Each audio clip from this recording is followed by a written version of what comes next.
Welcome to the live economic and financial markets commentary.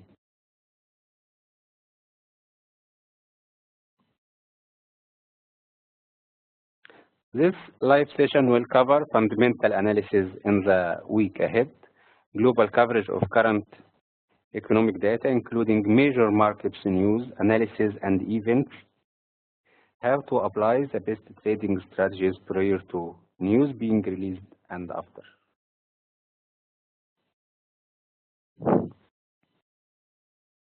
First, I'd like to start the session by giving you some information about me. My name is Ihab Jubail. I was born and raised in Egypt. I have passion for financial trading as well as teaching. I have been trading for a number of years, mainly on Forex and commodities. And in recent years, I have also set up my own trading robot signals and website. I host online webinars and seminars on investment and financial trading regularly, and I provide my service to subscribers worldwide. Now is the session.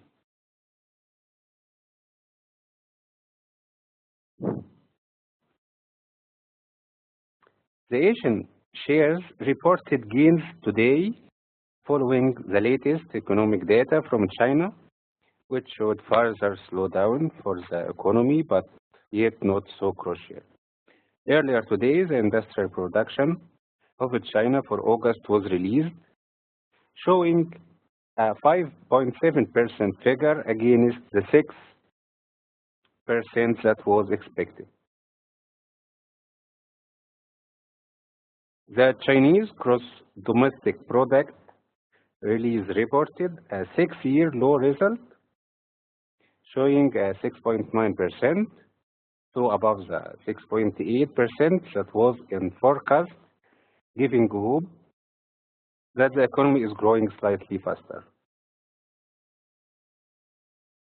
The Shanghai Composite Index rose by 0.5% after the encouraging data regarding the Chinese economy growth.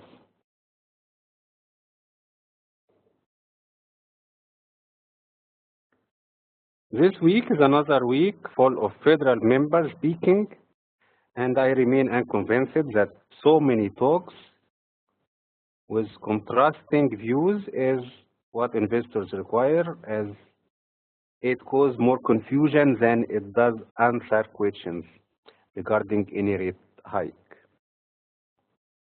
Building permits have continued to trend higher since 2009 and provide a positive outlook for the construction industry and, of course, inflation in the future.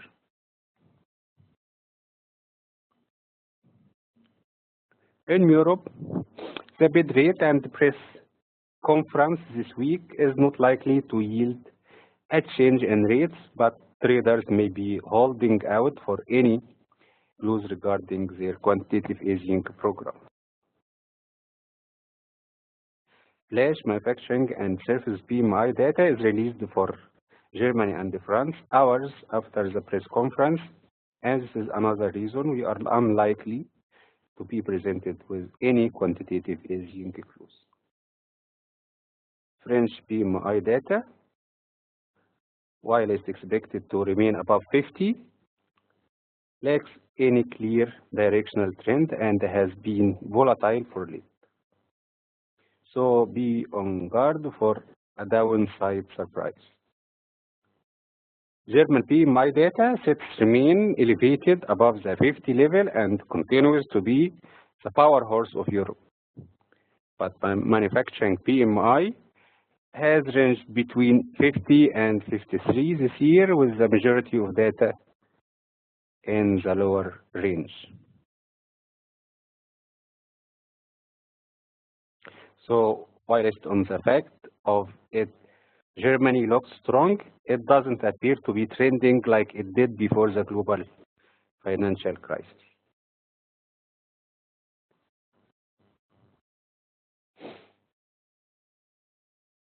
In UK, Kearney speaks on Tuesday and retail sales are out on Thursday. Retail has ranged between minus 0.2 and plus 0.2% since May. So less the usual 1 to 2% volatility we have come to expect.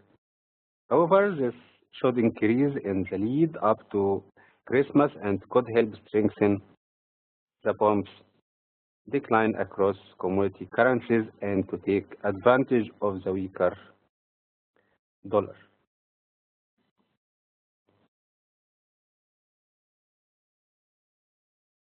In Australia, the calendar highlight probably will not actually be one, as it's RBA monetary policy minutes. Not much new information was taken from the previous couple of statements, despite the world in fear of a slowdown in China, so not much has changed since then for any meaningful information to be taken from the minutes. I will be interested in any commentary on federal and China, but I doubt this will be a market mover.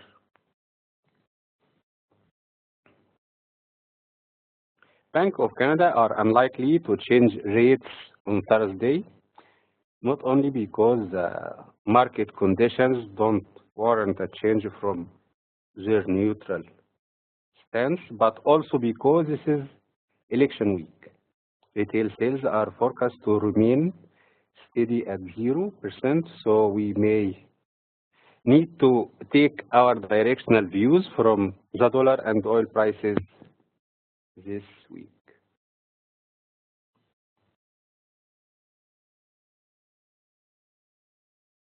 In New Zealand, quarterly CPI data of 0.3% beat expectations of 0.2% last week to help push the New Zealand dollar to new highs.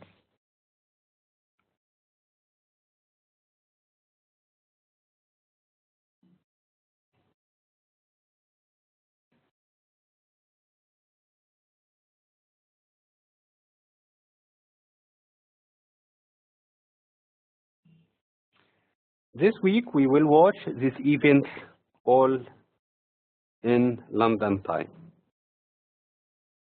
Tomorrow we don't have any high impact news schedule. 21 Wednesday at 3 p.m. Canada interest rate. 22 Thursday 9:30 a.m. UK retail sales at 12:45 p.m. ECB interest rate 1:30 p.m. Canada core retail sales at 1:30 p.m. the press conference of the ECB rate. On Friday 23rd at 1:30 p.m. Canada core CPI. I will talk in more details about some of this news, the tradable news.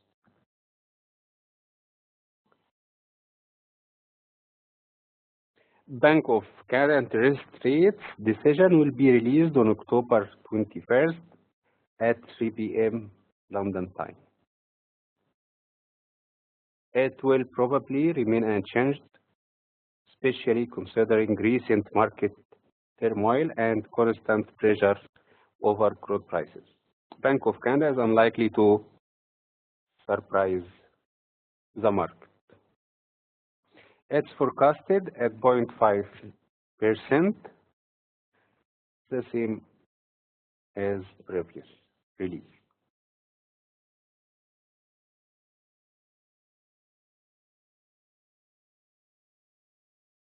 How to trade this news? Most analysts agree that the Bank of Canada will hold rates at 0.5%. I will be trading this release with a 0.25% variation. In the event of a surprise hike, it's almost guaranteed that we will see strong market movement immediately after the release. However, in the all reality, Bank of Canada is unlikely to surprise the market, especially considering recent economic data.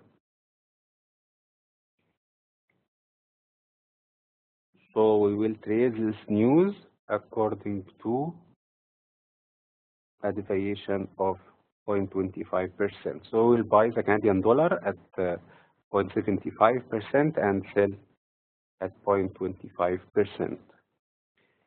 But if we don't get the deviation number, if it will not change, I expect the market to follow the pre-release market condition and sentiment. And for now it's down. So dollar, Canadian dollar we will trade it upwards.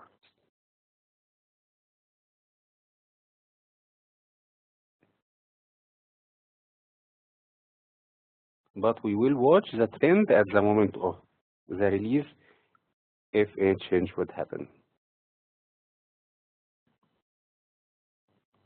UK retail sales will be released on October 22nd at 9:30 a.m. London time.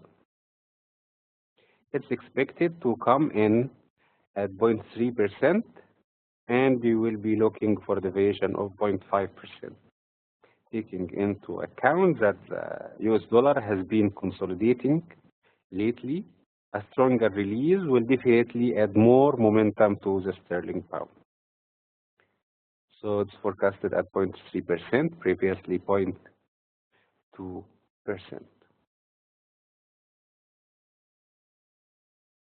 How to trade this news? The monthly retail sales report is a direct measurement of consumer activities at the retail level.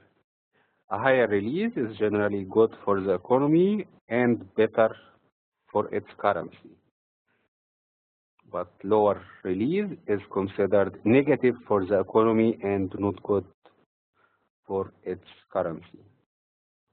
Our tradable deviation or surprise factor for UK retail sales is 0.8% to buy and minus 0.2% to sell.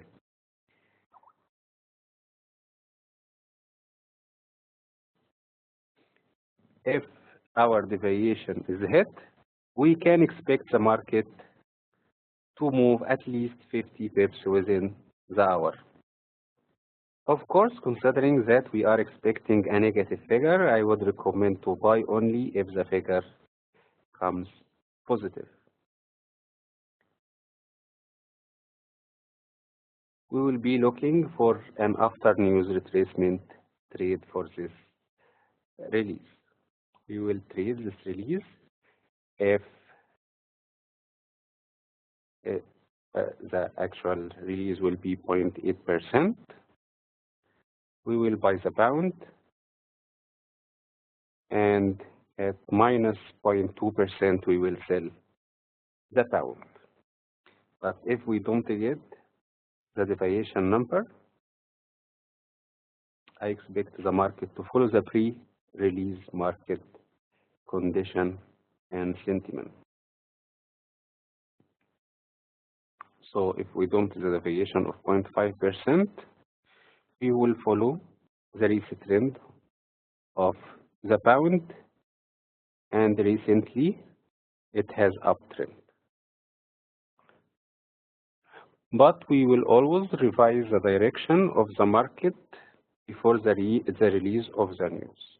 We'll see the trend in case if we don't get our deviation number.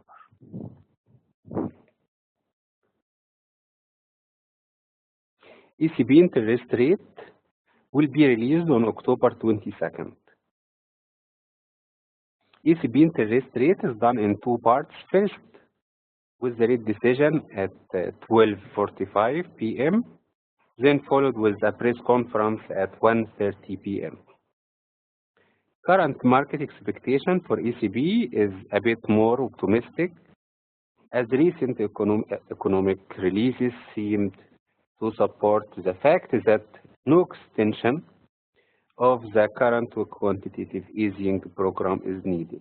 However, if the press conference were to support further easing, then we should see some sharp selling pressure on the euro.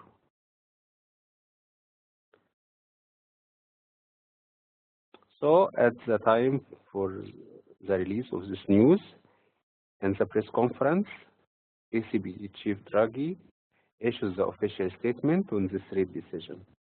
There is usually no volatility following this release, if no surprises. However, if the ECB surprises the market by cutting rates, then expect market to go into selling direction. Of course, if ECB decides to keep rates unchanged to as expected at 0.05%, then we should see relatively no change in the market as this leg of move is expected, and we will just follow the previous trend. We will follow the previous trend if there is no surprises in the conference and they did not change the interest rate.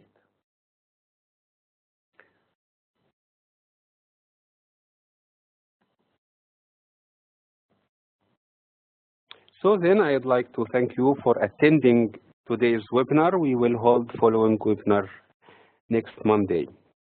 Goodbye and see you next time.